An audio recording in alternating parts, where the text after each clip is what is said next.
Syekh Maulana Muhammad Arsyad bin Abdullah Kalambain wa Syekh Muhammad Kashful Anwar bin Jisman wa Syekh Muhammad Anang Sya'arani Arif wa Syekh Muhammad Syarani Abdullah wa Syekh Murabbi Syekh Muhammad Zain bin Abdullah wa Syekh Murabbi Syekh Muhammad Syukri Unus wa ila mu'allif Hasan bin Ahmad bin Muhammad bin Salim Al-Kabul Zain bin Ibrahim bin Zain bin Smith wa masyayikhina muallimina wa Zunki Usman Ibrahim wa Ja'far Sabr أن الله يتغشم بالرحمن المغفر ويعين بركاتهم أنوار نفعاتهم أسرارهم وصوصيتهم وإلى حضرة النبي وبسر النبي بسر آل النبي سر الفاتحة أعوذ بالله من الشيطان الرجيم بسم الله الرحمن الرحيم الحمد لله رب العالمين الرحمن الرحيم مالك يوم الدين إياك نعبد وإياك نستعين اهدنا الصراط المستقيم صراط الذين أنعمت عليهم غير المغضوب عليهم ولا الضالين آمين. السلام عليكم ورحمة الله وبركاته. بسم الله الرحمن الرحيم. الحمد لله رب العالمين وبه نستعين على أمور الدنيا والدين.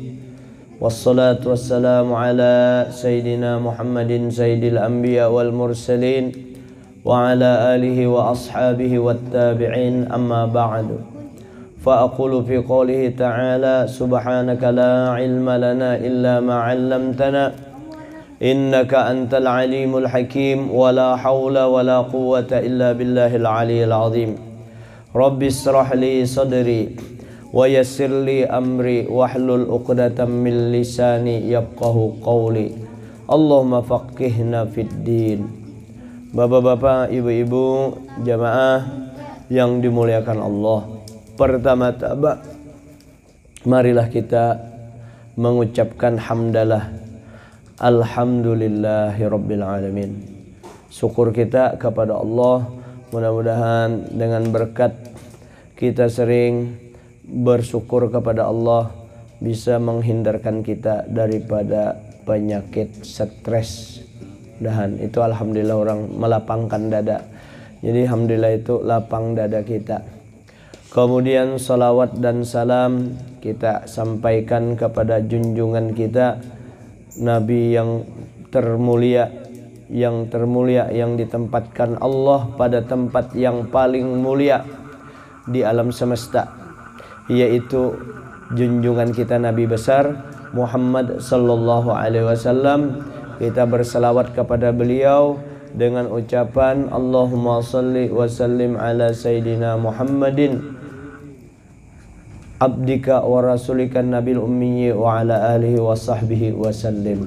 Mudah-mudahan kita dapat syafaat keluarga kita, seluruh keluarga kita, tetangga kita, jiran-jiran kita berataan dapat keberkahan, dapat syafaatnya junjungan kita Nabi besar Muhammad sallallahu alaihi wasallam dari dunia sampai hendak mati, sampai di surga, dalam kubur juga mudah-mudahan senantiasa mendapatkan syafaat junjungan kita Nabi besar Muhammad sallallahu alaihi wasallam berkat kita seringnya berselawat kepada beliau. Bapak-bapak, ibu-ibu yang dimuliakan Allah, rukun sembahyang rasanya sudah selesai ya leh, sampai rukun fi'li. Rukun fi'li yang 6. Rukun qauli ada 5. Takbir, Fatihah, tasyahud akhir, salawat dan salam. 5 ini rukun qauli yang mesti didengar. Rukun fi'li tambah 6. 11. Rukun fi'li rukun qalbi 1 yaitu niat.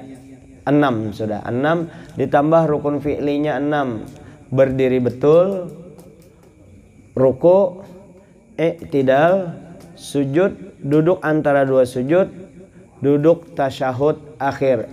6 tambah 6 12. Menyusun yang 12 ini berurut-urutan namanya rukun maknawi, ngarannya tertib. Jadi otomatis kalau kita menjalankan sholat seperti yang biasa kada terbalik-balik, maka tertib terpenuhi. Tertib tadi selesai, sambil kita menjalankan membicarakan tentang sanian as-sunanul latifi asna'is shalah. Yang kedua tentang langsung ulun kedua, karena di sini yang pertama sunat sebelum sholat. Ini yang sebelum sholat yang kita anukan dulu, yang di dalam sembahyang dulu. Masalah azan, kayak apa azan orang qomat, persiapan untuk sembahyang, apa-apa aja yang disunatkan. Ini yang di dalam sembahyangnya dulu. As-sunanul latifi asna'is shalah, sunnah-sunnah yang berada di pertengahan sholat, sunnat yang ada di dalam sholat. Jadi kita membicarakan sunnah ini, otomatis kita akan sudah bisa memilah yang mana sunnat, yang mana wajib. Pada prinsipnya, kalau yang sunnah ini berkurang pahalanya kalau tidak dilaksanakan, namun sholatnya tidak batal, namun sholatnya tetap sah.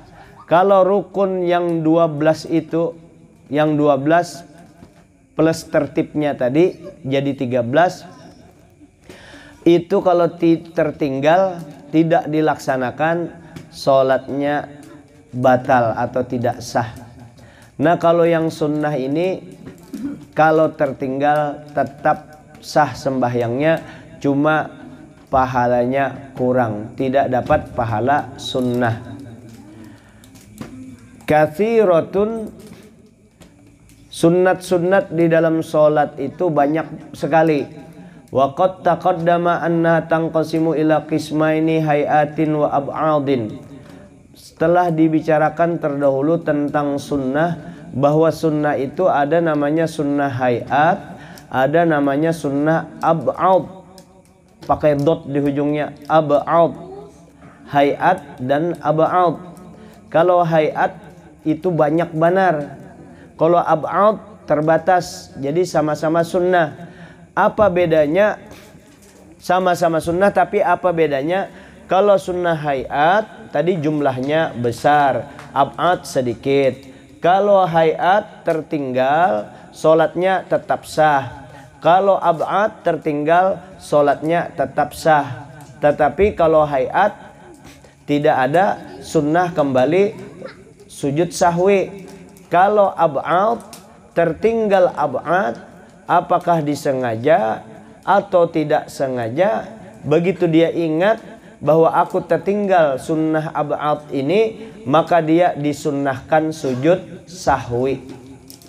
Andai kata dia disunnahkan sudah sujud sahwi, lalu lupa lagi dia untuk sujud sahwi, tetap sholatnya sah. Jadi ab'ad itu apa aja? Contohnya kunut di dalam madhab Syafi'i. Contohnya lagi duduk tasyahud awal, itu sunnah ab'ad. Kunut dengan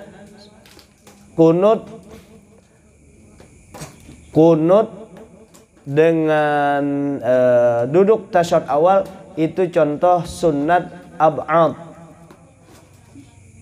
Kalau tertinggal, sunnat sujud sahwi, sunnat sujud 2 kali sebelum salam. Sujud 2 kali sebelum salam itu kalau tertinggal dua macam sunnah ini. Sampai batas mana disuruh sujud sahwi? Ini kan ada batas mana yang sujud sahwi kalau tertinggal. Nah kayak ini tertinggal yang mana?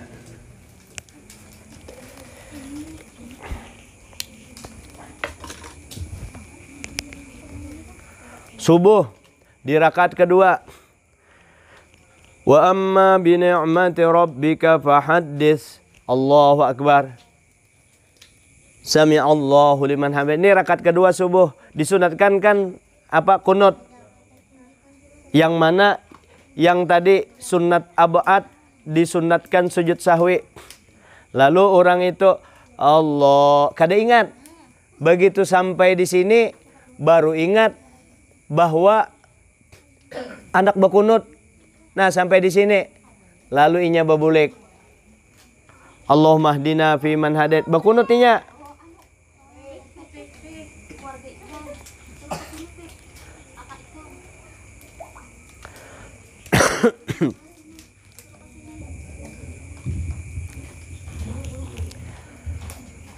Nah, contoh yang pertama, kada ingatnya sampai di sini nah, lalu berbulik Allahumma hdina fiman hadait sampai selesai. Lah, lanjutkan sujud, dulu antara dua sujud lagi. Ini tidak disunatkan sujud sahwi. Kenapa? Karena masih dalam batas haknya iktidal. Masih dalam kada melampaui batas ruku. Tuh satu. Yang mana disunatkan sujud sahwi tadi? Nah, yang disunatkan sujud sahwi, wa amma bi ni'mati rabbika fahaddis, Allahu akbar, sami Allahu liman hamidah. Lalu orang ini sujud Allah sampai di sini. Lah, sampai di sini nih. Nah, sampai di sini atau di sini, batasnya sudah di sini. Lalu ada yang menegur, apakah dia bisa naik aja selama ini belum tersentuh lantai. Ada yang menegur boleh naik. Ulun ulang. Begitu Allah subhanallah, kita sudah ada di sini. Bolehkah kita naik? Naik aja. Atau Allah di sini tagur orang subhanallah. Ini kan turun daripada ruku sudah. Naiklah hinya. Naik langsung bakunut. Allahumma hdina fiman hadait.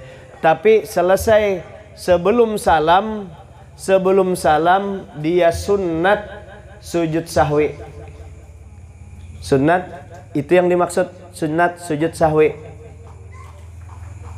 Satu sudah yang sujud sahwi. Tapi boleh berbulik, boleh kembali. Kenapa? Karena lewat sudah batas ruku. Ada yang sunat sujud sahwi tapi kada boleh lagi kembali. Berbulik tadi kembali ke atas. Kalau sudah Allah ujar di belakang subhanallah tapi kepala kita sudah kena lantai. Allahu akbar. Kena lantai, di belakang mengarasi subhanallah, jarinya berdiri aja karena kita jangan naik. Kenapa? Kalau kita naik batal sembahyang kita. Batal sembahyang imam. Kalau batal sembahyang imam, maka wajib imam ini keluar. Tapi imamnya kada tahu pada batalnya naik, kada tahu. Nah, ini yang jadi repot kena. Jadi kalau sudah kita atau siapa aja kalau sudah sampai kena lantai,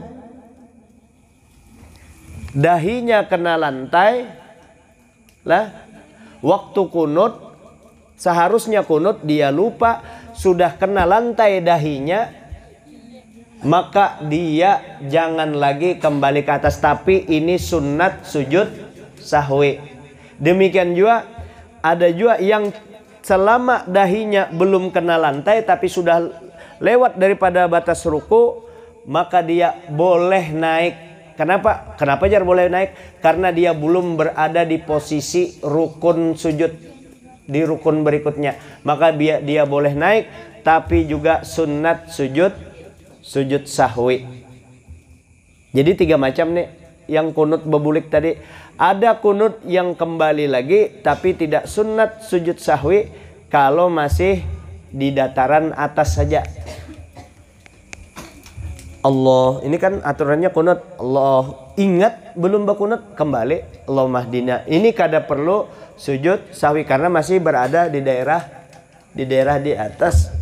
Jangan juga kena begitu hendak turun, hendak naik kada mau, turun kada mau kayak ini lah.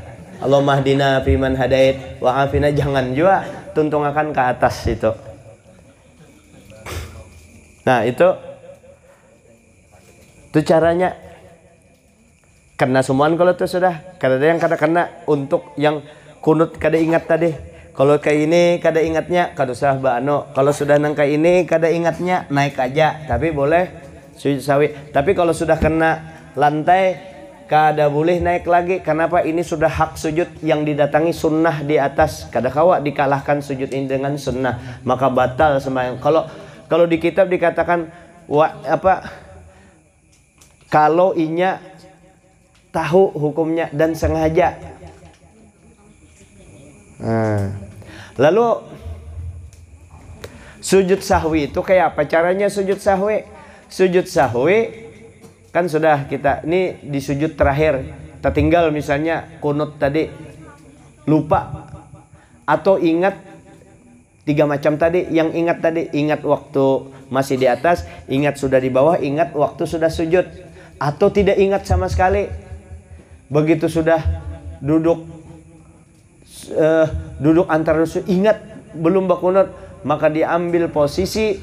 Bagi mereka yang lupa berkunut, maka ini sujud terakhir, maka dia waktu duduknya pilihannya lebih utama duduk iftirash. Jadi kalau orang hendak berkunut, kalau orang mau sujud sahwi, yaitu sujud lupa karena lupa, nah maka duduknya nang kayak ini. Duduk tasyahud akhirnya seperti ini. Sunnat seperti ini. Tapi kalau tidak ada hal apa-apa, duduk tasyahud akhir lebih afdol seperti ini. Kalau tidak ada sujud sahwinya.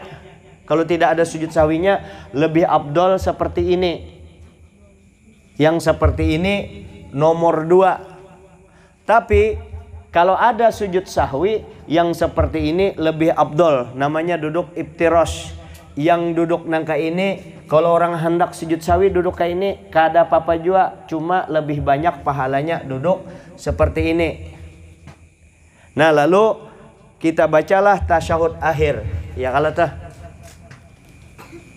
yang mana namanya tasyahud akhir. Nah, ini kita kembali kepada yang itu, mengulang kaji lagi. Yang bacaan tasyahud akhir yang sempurna, al-akmal. At-tahiyyatul mubarakatus salawatut thayyibatu lillah. Assalamu alayka ayyuhan nabiyyu wa rahmatullahi wa barakatuh. Assalamu alayna wa ala ibadillahis salihin. Mata di sini masih nih melihat, disunatkan melihat tempat begitu. Asyhadu an la ilaha illallah. Waktu illallah, mata kita yang di sini berpindah kepada telunjuk yang kita bersamaan waktu diangkat. Ya. Sunnat diangkat dan sunnat dihadapkan ke kiblat. Kalau ada orang misalnya asyhadu an la ilaha illallah, kayak situnya sunat, sah aja lah sembahyangnya menunjuk situ, sah, cuma kada dapat pahala menghadap kiblat. Kalau ada juga orang tasyahud akhirnya menunjuknya asyhadu an la ilaha illallah, sunat lah kayak ini, dapat pahala. Kada dapat pahala, tidak dapat pahala menundukkan, sebab disunatkan menundukkan ini, ditundukkan sedikit, ngarannya munhaniyatan, jangan tunduk benar, ditundukkan sedikit. Nah, munhaniyah itu pian berdiri bertunduk, ngaran munhaniyah. Kalau ada mendengar munhaniyah itu tunduknya kayak ini. Nah ini tunduk kayak ini. Tunduknya bukan nangka itu bertunduk yang dimaksud munhaniyah itu. Nangka ini kada, ini tunduk juga, tapi yang dimaksud munhaniyah kayak ini tunduknya. Nangka itu juga ini kada tunduk benar, tunduknya kayak apa kita tadi. Nah, berarti sedikit aja kalau tunduknya. Itu. Nah. Jadi yang mana namanya tasyahud akhir tadi, yaitu asyhadu sampai asyhadu alla ilaha illallah wa asyhadu anna Muhammadar Rasulullah. Itu tasyahud akhir. Hanyar baca salawat. Rukun yang berikutnya Allahumma shalli ala sayyidina Muhammad wa ala ali sayyidina Muhammad. Hanyar ditambahi lagi. Sebenarnya Allahumma shalli ala sayyidina Muhammad wa ala ali sayyidina Muhammad boleh sudah salam. Cuma ada sunnah tambahannya. Tambahan salawat kama shalaita ala sayyidina Ibrahim sampai fil alamina innaka hamidum majid. Ada lagi tambahannya doa Allahumma ighfir lima qaddamtu wa ma akhartu. Ada lagi tambahannya Allahumma inni dzalamtu nafsi, dan seterusnya. Tambahan-tambahannya jangan terlalu banyak kalau jadi imam. Kasihan makmum yang di belakang, yang hendak berkantut, yang hendak bayar hutang, hendak keluar cepat. Jadi sedang-sedang aja. Kalau hendak full habis, kalau sembahyang sorongan di rumah, ayu aja situ. Tapi biasanya kalau sudah banyak orang, pujungannya timbul. Nah, jadi itu. Nah, jadi asyhadu an la ilaha illallah wa asyhadu anna Muhammadar Rasulullah. Allahumma salli ala Sayyidina Muhammad wa ala ali Sayyidina Muhammad kama sallaita, sampai selesai tasyahud akhirnya. Jangan salam dulu karena kita hendak sujud sahwi. Lalu kita sujud sahwi. Tasyahud akhirnya sudah selesai dibaca, lalu sujud sahwi. Sujudlah kita. Apa bacaannya waktu sujud? Subhana rabbiyal a'la wa bihamdihi 3 kali sebagaimana biasanya. Mau itu juga bacanya. Iya, amun kada hafal. Kalau kada hafal subhanalladzi man la yanamu wa la yansa atau wa la yashu, itu kada hafal. Subhana rabbiyal a'la wa bihamdihi. Kada bacaan pang. Kada apa-apa, yang disunatkan itu sujudnya. Bacaannya pang kada wajib. Bacaannya sahlah sujud sahwi yang kada bacaan. Sahajanya sujud. Lalu bagaimana kalau di bacaan? Nah, itu sunnah memang dari Nabi. Subhanalladzi man la yanam wa la yansa wa la yashu. Itu dibaca 2 kali sujudnya. Nah, Allahu akbar. Subhanalladzi man la yanam wa la yansa atau wa la yashu. 3 kali dibaca, anyar duduk. Rabbi fili warhamni wajibni warfa'ni warzuqni wadini wafini wa'fu anni. Anyar sujud lagi. Tuntung sujud, bacaan tadi 3 kali. Hanyar duduk tawarruk. Nih, duduk tasyahud akhir yang biasa. Habis duduk tawarruk, andak tangan langsung assalamualaikum warahmatullah. Assalamualaikum warahmatullah. Itu normalnya sujud sahwi. Itu yang normal. Ada yang sujud sahwi kada normal. Kayak apa jar? Waktu sidin hendak sujud sahwi, ini hendak sujud sahwi nih, duduknya sudah duduk tasyahud awal. Hendak sujud sahwi, at-tahiyatul wabarakatuh salawatut thayyibatullah. Assalamu alayka ayuhan nabi wa rahmatullahi wa barakatuh. Assalamu alayna wa ala ibadillah. Sampai selesai tasyahud akhirnya sujud. Kalau 2 kali bujur sidin sujud 2 kali. Allahu akbar. Allahu akbar. Allahu akbar. Duduk kayak sidin yang kada normal. Baca lagi sidin tasyahud. Sing kada ingat. At-tahiyatu terbaca lagi. Seharusnya kan langsung salam. Itu kada normal. Sidin kada ingat. Ada lagi yang kada ingat itu duduk nyanang kayak ini. Hendak sujud sahwi. Tahiyatul sampai tuntung tasyahud akhir, salam sidin. Assalamualaikum warahmatullah. Kada ingat anak sujud sahwi. Sidin dasar kada peingatan. Dan sidin ini memang pelupa orangnya. Saking pelupanya, hari Jumat sidin ke masjid. Hari Jumat sidin ke masjid. Tulake ke masjid. Jam 12 sudah masih sunyi orang di masjid. Jam 12 heran sidin. Biasanya jam setengah 12 sudah hibak masjid. Ada kekanakan lewat. Anu cok jar kai tuha. Anu cok, kenapa masjid sunyi? Anak sembahyang apa pian kai? Ini hari Jumat kalau kai. Ujar cucu itu, ini belum Jumat kai, masih Kamis. Astagfirullah ujar kai. Kada ingat sidin, masih Kamis. Bulik sidin. Kada ingat. Bulik. Sekalinya makan sidin, masuk ke rumah lapar, makan langsung. Ada di meja makan, ada papuyu bebana, ya, sambal acan. Tengah-tengah hari makan sidin bahimat, sudah parak tuntung, datang perempuan muda tahu tetangga, kai ya silahkan kai, jangan makan silahkan. Ay, siapa ikam? Ulun ampun rumah. Astagfirullah kai, salah rumah aku. Nggih kai ya jar. Salah rumah saking kada ingatnya. Iya, sapi tuntung kanyang. Ujar kai minta maaf cuk lah. Minta maaf benar temakan diwari kada apa-apa kai ulun paham aja kada apa-apa kai.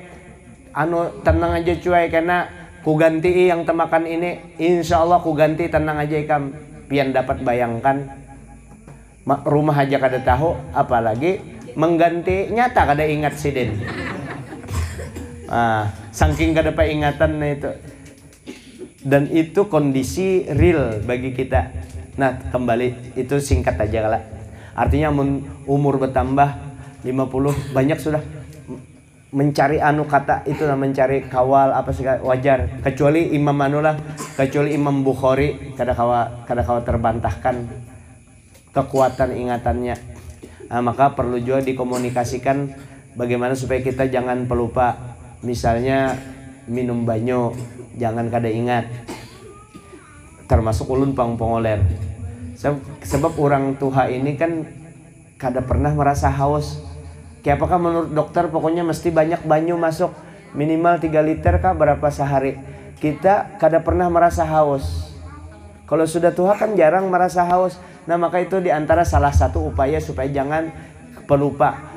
Bisa juga banyak baca selawat kada pelupa, banyak berzikir kada pelupa, dan jangan terlalu banyak berpikir, memikirkan hal-hal yang bukan tugas kita, yang bukan gawian kita. Misalnya rezeki, susah bercari ini kadang-kadang bisa salah paham bubuhannya. Jangan memikirkan rezeki lalu meninggalkan ikhtiar. Lain jangan salah paham, tetap ikhtiar, cuma jangan dipikirkan tugas kita bercari aja. Yang apa kok sedih yang menentukan rezeki Allah Ta'ala, cuma kita ikhtiar kan disuruh, bukan berarti disuruh kada begawi lah. Ini jangan salah paham, bungul memahami agama kayak itu.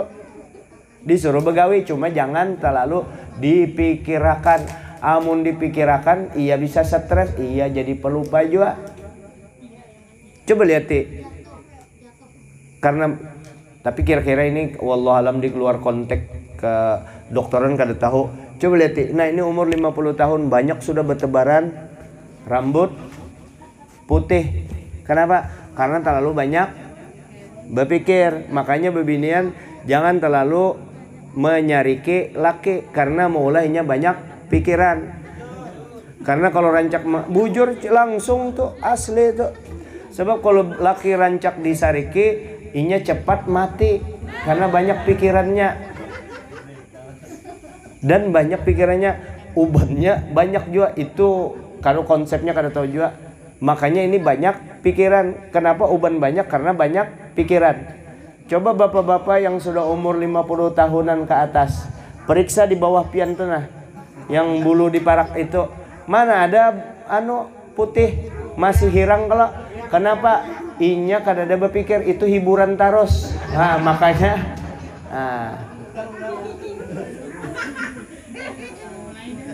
mulai sudah. Sebab kalau pian periksa dalam umur 50-an sudah banyak banar putihnya, pian sariki itu bungulnya ikam jar. Sariki bungulnya ikam. Disuruh hiburan umpat juga berpikir, cukup yang di atasnya aja berpikir. Kenapa umpat berpikir? Dasar bungul. Astagfirullahaladzim. Ya kita kembali. Jadi nengka itulah apa tadi sujud sahwi itu. Nah kalau misalnya si imam sujud sahwi karena tertinggal kunut, lalu si makmum kada mau ikut imam, tiwas sujar makmum, salah sendiri, kau lupa kunut. Lupa kunut. Dan kunut itu sunnah jua, sujud sahwi sunnah jua. Makanya kada mau sujud sahwi, aku biar aja menghadangi, duduk inya langsung nangka ini ya. Begitu tasyahud imam duduk sujud 2 kali sujud sahwi, inya kada mau, tapi tetap ikut imam sekalian aja jar. Menunggu imam, aku biar aja dulu santai menghadangi nih. Bagaimana makmum yang seperti itu? Batal sembahyangnya. Kenapa batal jar? Maka sujud sahwi ini sunat, kok bisa membatalkan sembahyang makmum yang tidak mau ikut sujud sahwi dengan imam? Kenapa sampai membatalkan? Ini bukan bukan hanya berbicara masalah sunnahnya sujud sahwi, tapi ini berbicara pembangkangan terhadap pemimpin. Kenapa kada mau umpat imam? Maka batal makmum yang tidak mau ikut sujud sahwi bersama imam. Nah itu contoh sunat ab'ad yang tertinggal. Ini sengaja di bolak-balik anunya supaya kita bisa memahami bahwa sunat ab'ad ketika orang tertinggal salah satu sunnah ab'ad, misalnya kunut tadi tertinggal sebagaimana contoh, maka dia sunat sujud sahwi. Dan ketika lupa lagi sujud sahwi atau dia sengaja tidak sujud sahwi, maka tetap sah solatnya. Seperti itu. Adapun sunat hayat selain sunat ab'ad, misalnya waktu ruku kada membaca tasbih subhana rabbiyal azim wa bihamdihi, kada batal sembahyangnya dan tidak perlu sujud sahwi karena ini sunat hayat. Membaca subhana rabbiyal azimi atau subhana rabbiyal a'la atau membaca doa iftitah, itu sunat hayat atau mengangkat tangan dan lain sebagainya. Nah ini dulu yang dapat disampaikan. Barangkali ada hal-hal yang perlu ditanyakan dengan masalah ini, silahkan. Pak Amri duduk dulu, mengasuh dulu sini. Allahumma salli ala Sayyidina Muhammad. Pengantin baru hanya datang. Itu kan pengantin baru dengan bininya. Adakah perlu ditanyakan?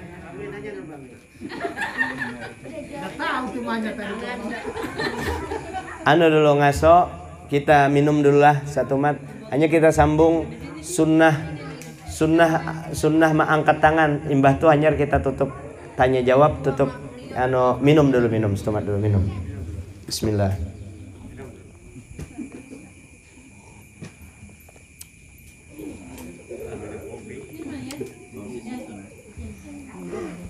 Kekanakan walaupun ikam sambil bermain dilihat-lihat juga sedikit-sedikit, jadi dapat kekanakan ini otaknya kan belum matang, tapi nya kada banyak pikiran. Kita matang tapi banyak pikiran. Jadi bagus kalau mulai. Tapi kalau anak ini kayak ini concernnya sudah, wah itu luar biasa. Jarang-jarang ada kan dan sangat dimaklumi. Ini adalah masa apalagi kalau 6 tahun, antara 1 sampai 6 tahun itu masa dekil anak. Kalau dalam ilmu pendidikan masa dekil, anak-anak itu hendak menang sendiri di umur itu. Maka kita orang tua harus memaklumi, jangan dianggap nang kayak orang tua, ditempeleng, diapai, kada paham ini anak. Kayak apa ini? Memang otaknya sampai di situ. Nah kalau sudah bisa bersikap dewasa ke anak itu pengecualian. Imam Syafi'i itu 7 tahun hafal Quran. Umur 13 tahun beliau sudah duduk di kursi berfatwa. Jadi mufti Imam Syafi'i di Mekah itu mengajar ulama ganal yang dilajari sidin, ulama besar. Kalau kita kan konco aja ulun di atas ini minta ampun maaf kan bukan di kursi. Seharusnya kan di bawah, cuma tempatnya harus mesti yang kayak ini supaya keren juga kelihatan lah. Kalau kita kekurang lebih aja minta maaf benar agak di atas untuk yang tetuhannya ya. Kalau kayak Pak Amri lebih tua dari saya. Apanya belum tua? Sudah tua kita. Kada mau ngaku tua.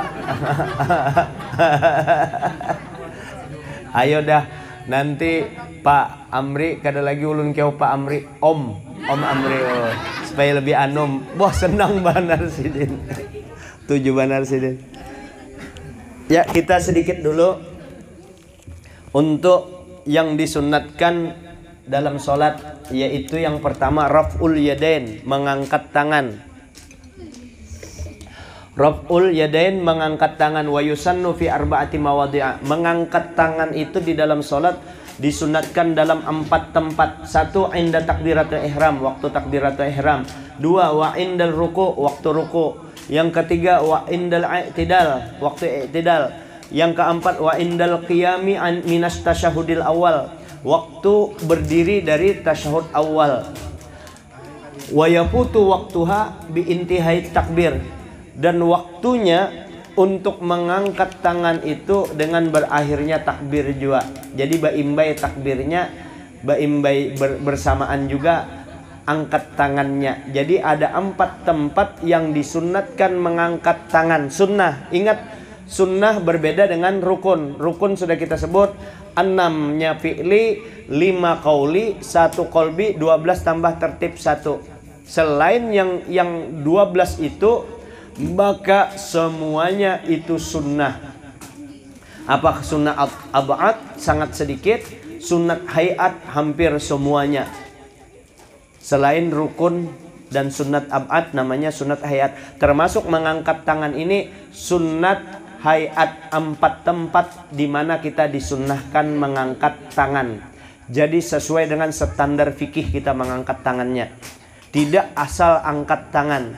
Jadi ada 4 tempat yang kita disuruh mengangkat tangan. Pertama, waktu takbiratul ihram. Waktu takbiratul ihram, laki-laki sekedar 1 jengkal, perempuan dirapatkan, tapi jangan terlalu rapat. Kalau rapat seperti ini kan jadi kira-kira rapat. Nah, jadi angkat tangan, perempuan rapat angkatnya. Ini persis di bawah biji telinga ini nah. Di bawah telinga diperkirakan di bawah telinga ini. Jangan juga hendak pas banar dipegang gitu. Allahu Akbar. Artinya seperti ini, Allahu Akbar. Bisa ini lurus, bisa kayak ini. Tidak terlalu renggang, tidak terlalu dirapatkan, rileks saja. Allahu Akbar. Jarpian terlalu maju, ngarannya aja kira-kira di sekitar ini. Tapi kalau di sini ini tidak kira-kira, jelas kita tahu bahwa ini jauh dari telinga. Atau kayak ini, Allahu Akbar. Ini jauh dari telinga, yang di sekitar telinga ini. Atau kayak ini, Allahu Akbar. Bos ini kan jauh dari telinga. Ujar yang hanyar belajar. Ini parak dengan telinga sesuai dengan petunjuk guru, persis di bawah telinga. Jur kawa di mananya? Ternyata bujur. Karena yang nangka ini mu'allab. Orang Dayak hanya masuk Islam kan telinganya sampai sini. Allahu Akbar, bujur juga. Astagfirullahaladzim. Ya Allah. Tapi janganlah itu mahal lebih aja. Allahu Akbar. Di sini. Jadi setiap mengangkat tangan, baik takbiratul ihram atau takbiratul intiqal, mengangkat tangannya di sini Allahu Akbar. Ada juga memang di sini Allahu Akbar. Memang ada. Tapi pian kenapa jar kada mau di sini? Bukan kada mau, tapi kada menyalahkan. Begitu. Jangan memadahkan kada mau.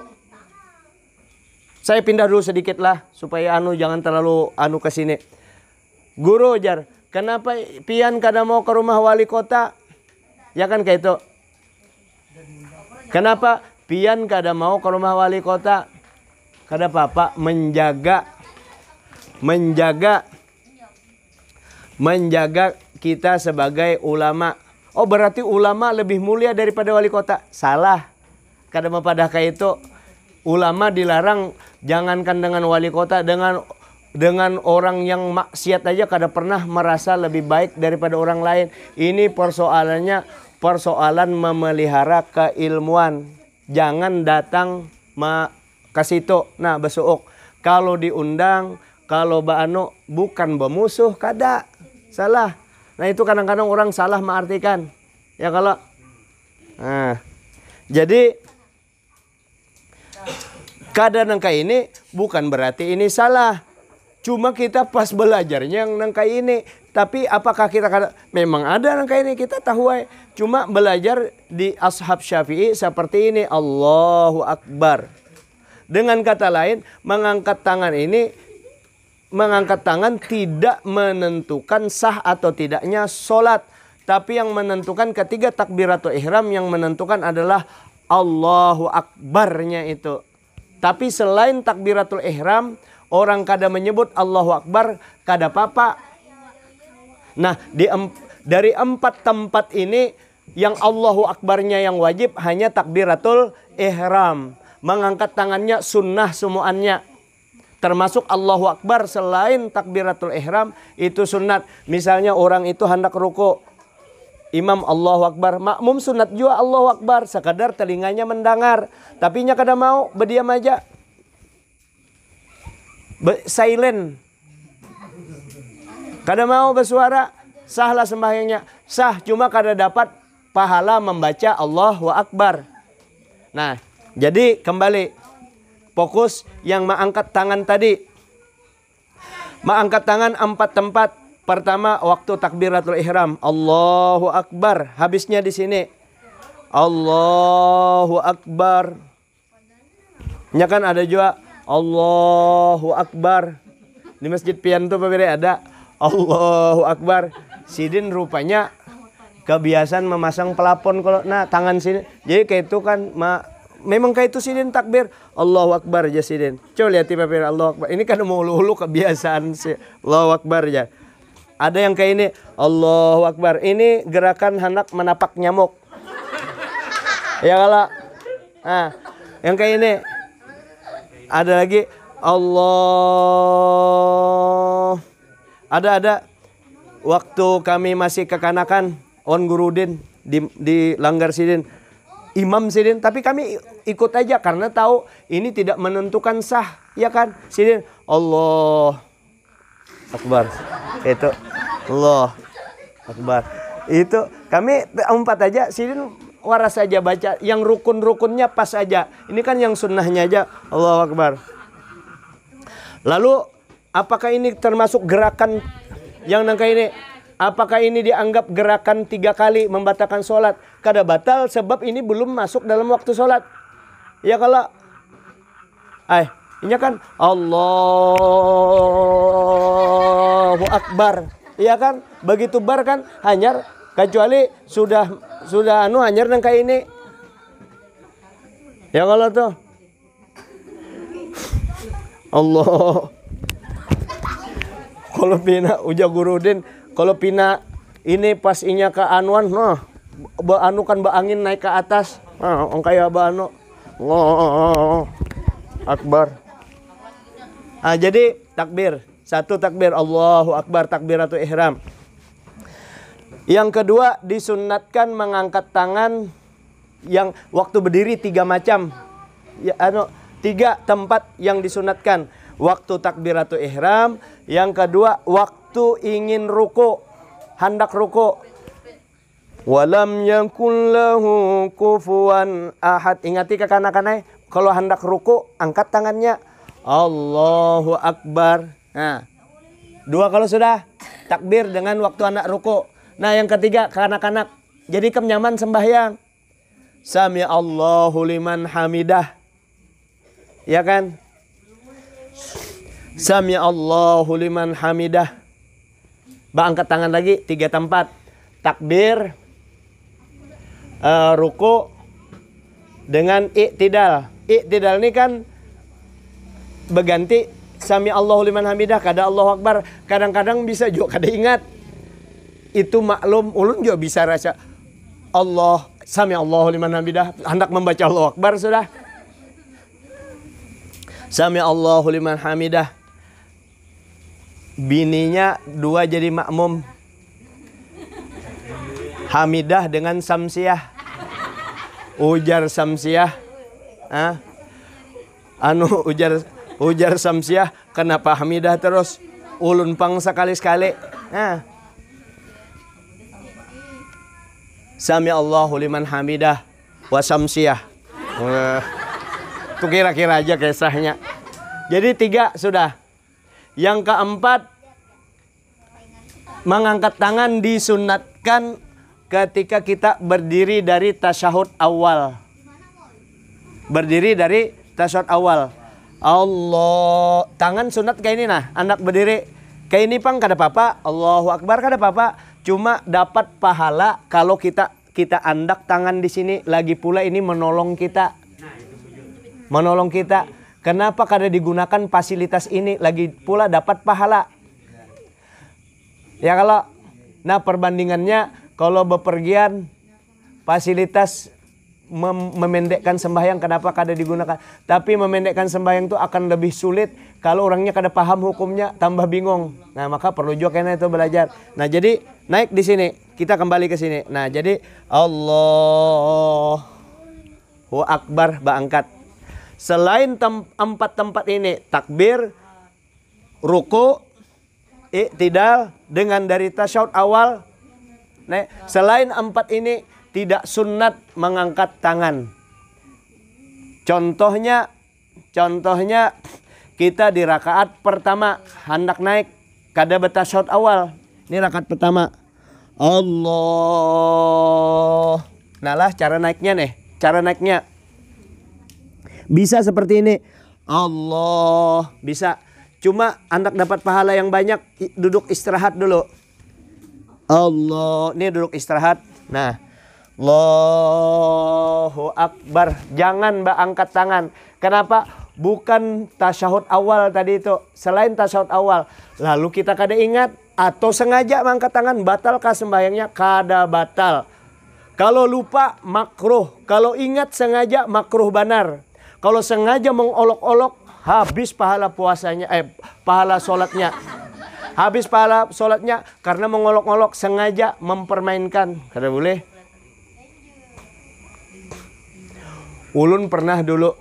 Nah ini sudah. Ulun pernah bercerita.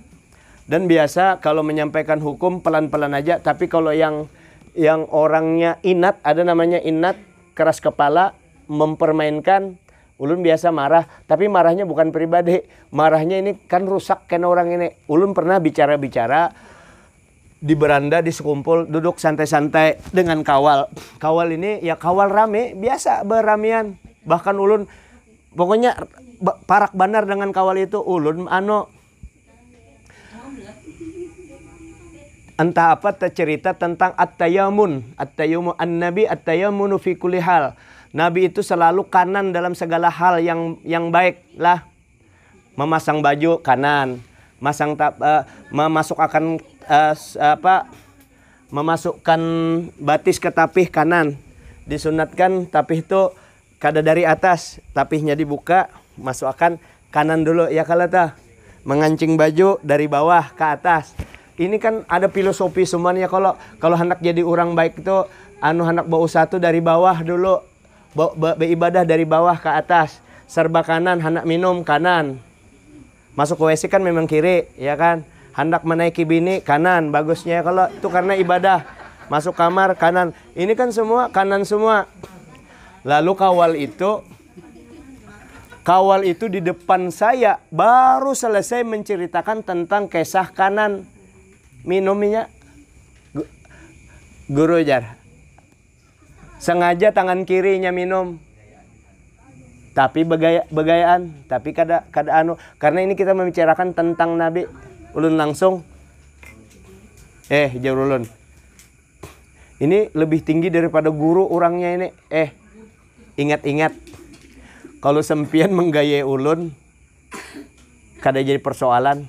Ulun bahkan rancak membilaki burit apa segala batilanjang di hadapannya. Begayaan lah, minta maaf ini di luar konteks.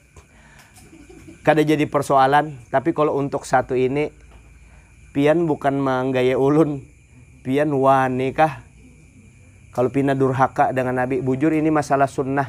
Tapi pian mau ulu-ulu Nabi, wani paksa dianu kayak itu. Jadi untuk yang agama, kalau persoalan-persoalan agama jangan dianggap remeh. Kalau hendak mencari belucu yang lain aja kan. Nah kayak itu aja. Yang kira-kira menodai agama kita. Maka kita seberapa kita membesarkan agama, begitu juga bobot keimanan kita akan ditingkatkan oleh Allah Subhanahu wa ta'ala. Nah ini dulu sampai sunnah mengangkat tangan yang 4. Saya persilahkan prioritas kepada ikam Pak Amri dulu disuruh. Ini biasa Pak Amri berdahulu nih, hanya ikam yang di belakang. Ayo Om, silakan Om. Om Amri. Ya. Ya, di belakang dulu ya. Ayo, silakan.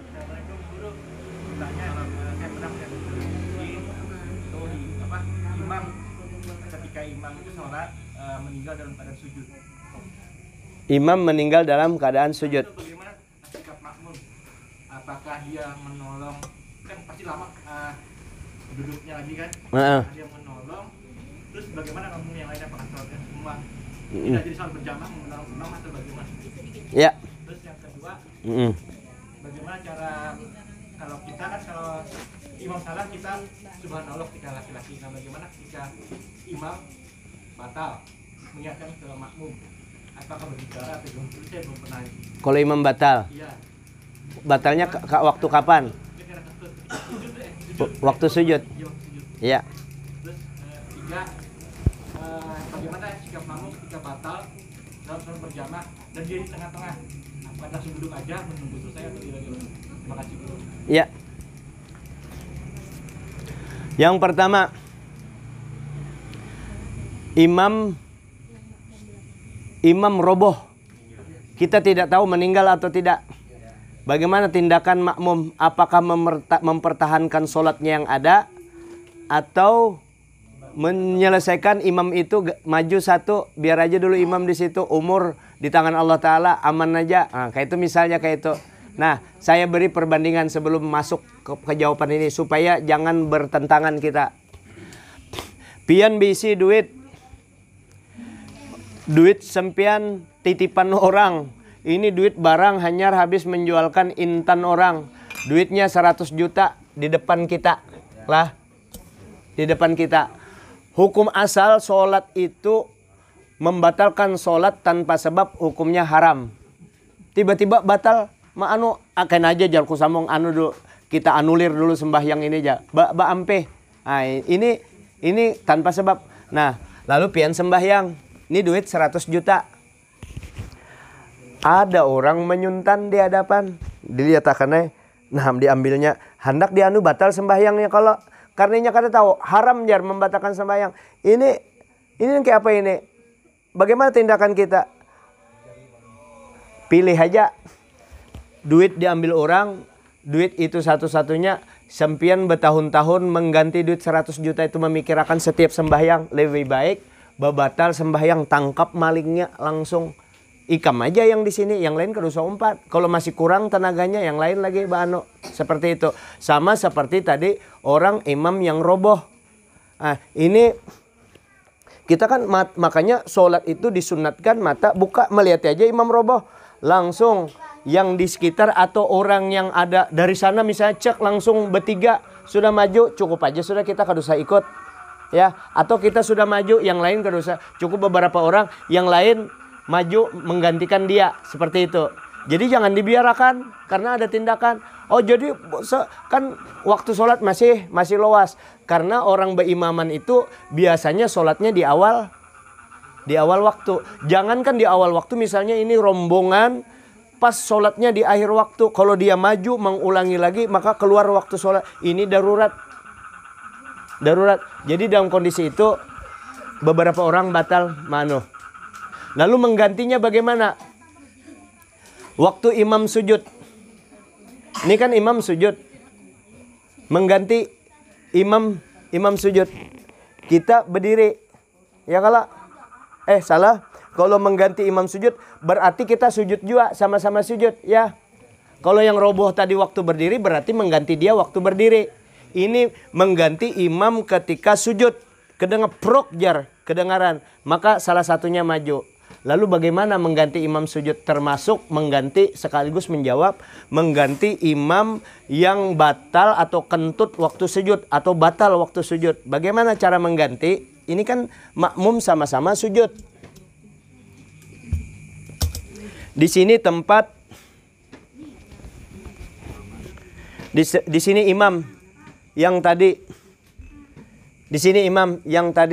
dalam keadaan sujud. Siapa yang mengganti yang di belakang atau yang di samping? Makanya yang di belakang ini harus paham tentang cara mengganti imam. Imam batal. Imam batal ini kalau yang tadi yang roboh tadi itu kedengaran aja. Kalau yang bekantut imamnya, bekantutnya kada nyaring, kada kedengaran. Nah, imam ini walaupun di dalam fikih tidak ada, wallahu alam sepengetahuan saya belum ada imam yang disunnahkan kalau batal bapak aku batal. Nah, ini pintar-pintar kita aja. Ini waktu kayak ini kan imam di sini batal. Kalau imam sini batal, jangan imam bersembunyian. Nah, imam batal jar. Nah, bersembunyi imam. Ini makmum biar aja jar. Makmum kada tahu. Menunggu makmum terlalu lawas. Jadi bagaimana Bapak Dai? Aku batal. Itu aja kan. Ayo rusak. Kada rusak memadahkan yang di belakang nih supaya tahu. Ah? Iya, kenapa? Jangan. Kalau dinaikkan dia tidak berhak lagi menaikkan si makmum. Ini kan sudah batal. Aku batal. Kalau kawalan di belakang sini kesempatan kita. Ini kawalan. Oi. Lain. Bungul batal aku. Kan biasa kita dengan kawal ada kalau menyebut kawal itu bungul. Jadi pahala. Karenanya senang kita kan dengan kawal biasa. Kalau rame kayak itu biasa. Tapi kalau orang lain jangan. Berdosa itu. Nah jadi batal. Andai katanya kada bepadah kada apa-apa juga. Karena tapi terlalu lama nunggunya.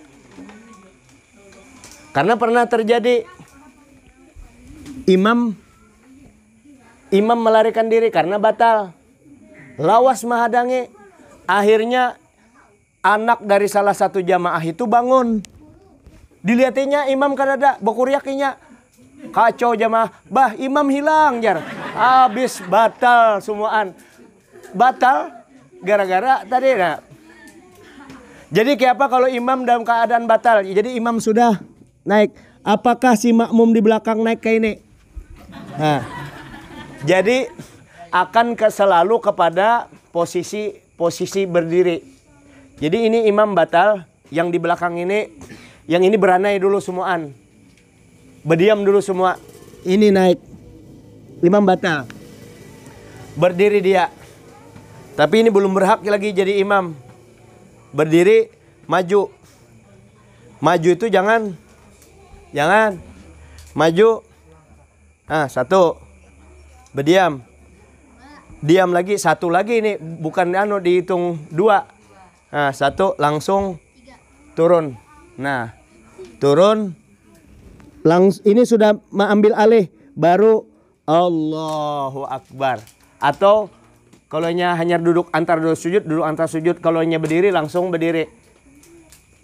Baru dia ambil posisi sujud, baru memimpin seperti itu. Kalau posisinya selain berdiri, termasuk misalnya imam ruku batal, maka kita jangan maju kayak ini. Berdiri dulu si makmum, yang lain kan tetap ruku. Tunggu dulu, baru dia maju. Asal selangkah kakak ada apa-apa, hanya ruku, hanya mengambil alih sami Allahu liman hamidah. Baru yang lain ikut dengan imam yang baru.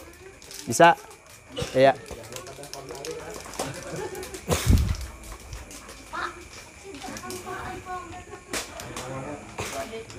Itu pernah juga imam hilang pas lampu mati. Lampu mati, imamnya langsung hilang. Mana imam ribut orang, imam hilang. Ini imamnya ini kebetulan kaumnya. Imam lain kada ada, lampu mati, sidin kemana jar jauh. Batal kai kam kada aja, aku mencari senter lampu mati, kebiasaannya mencari senter.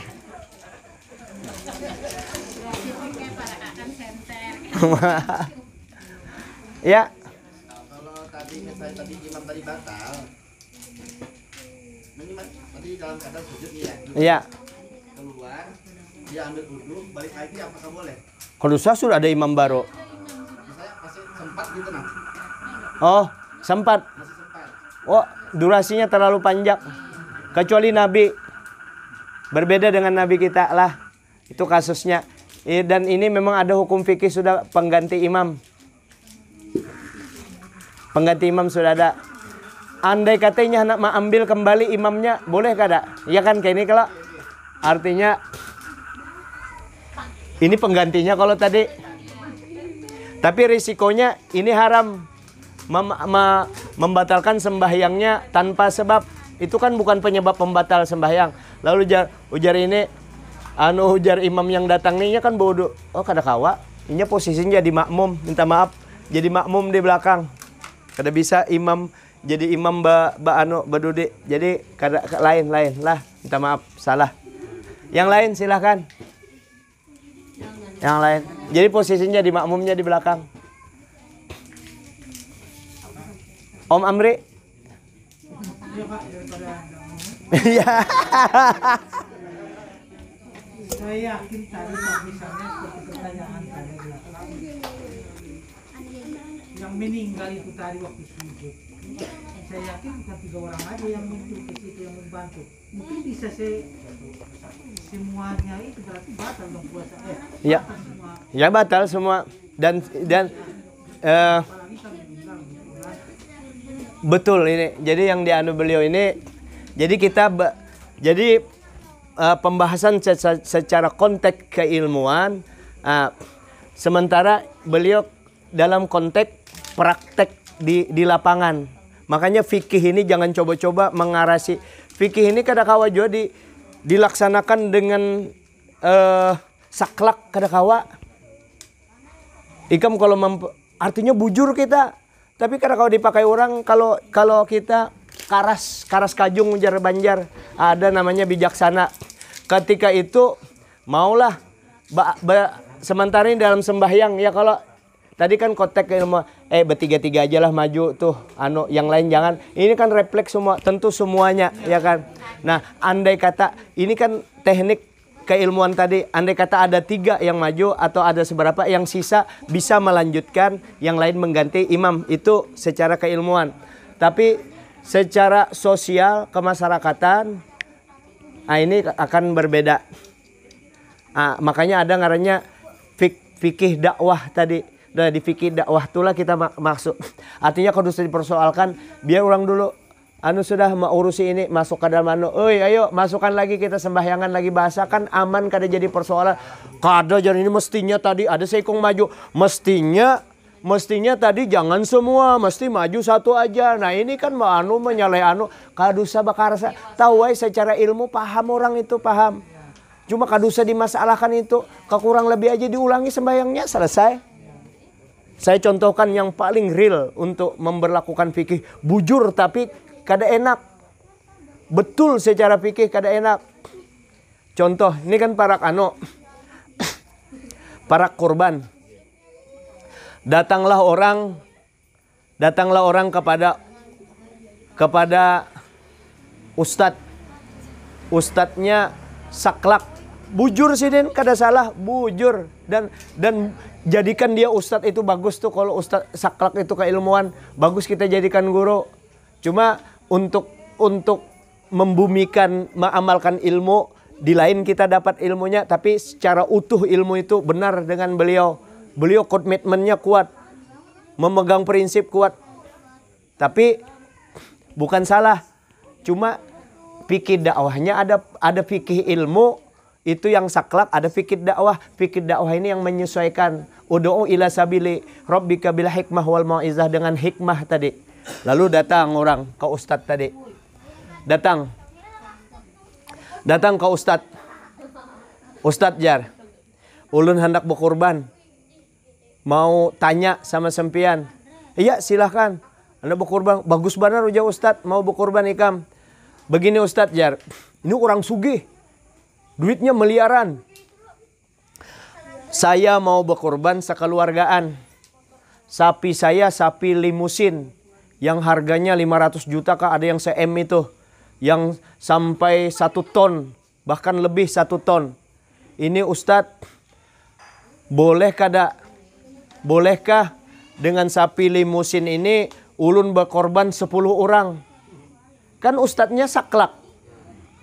Ujar Ustadz, sepanjang sepengetahuanku, yang namanya berkorban itu 1 nyawa sapi 1 orang. 7 orang. 1 nyawa sapi 7 orang. Tapi ini Ustadz,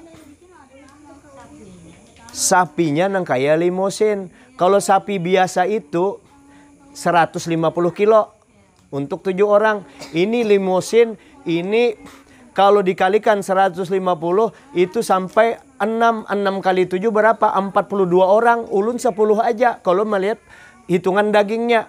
Kata Ustadz, dagingnya mau 1 pikul atau sapi ikam nang kayak gedung, kayak rumah ikam, bahkan nang kayak Islamik ganalnya sapinya, tetap karena satu nyawa satu orang.